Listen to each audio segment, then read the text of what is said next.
এই ধরনের কথা কিন্তু ফ্যাসিবাদের মুখ থেকেই আসে।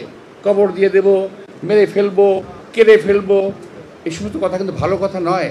৭১ সালে মুক্তিযুদ্ধে অংশগ্রহণ করেছি এবং সেটাও একবারে ফ্রন্ট ফাইটে অংশগ্রহণ করেছি, মুখোমুখি যুদ্ধে সামনাসামনি। আমার সঙ্গের বহু সহকর্মী ৭১-এ মারা গেছে, আমার বন্ধুবান্ধব টোটাল মারা গেছে প্রায় ৩ লক্ষ, শহীদ হয়েছে। শহীদের রক্তের দিয়ে লেখা যে সংবিধান, সেই সংবিধানকে যখন কবর দেওয়ার কথা বলা হয় তখন কিন্তু আমাদের কষ্ট লাগে।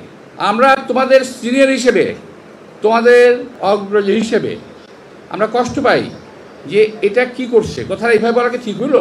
ওই সংবিধানে যদি খারাপ কিছু থাকে নিশ্চয়ই সেটা বাতিলযোগ্য।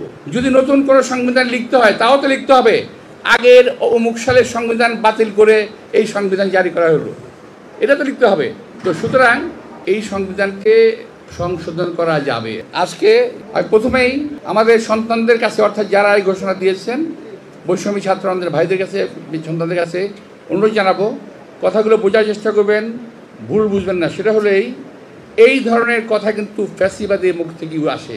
কবর দিয়ে দেব, মেরে ফেলবো, কেড়ে ফেলবো, এই সমস্ত কথা কিন্তু ভালো কথা নয়। আমরা কি তাহলে ৭১ সালে কি করলাম? আমার প্রশ্ন যে ৭১ সালে জাতি কি করলো? আমরা কি অন্যায় করেছিলাম?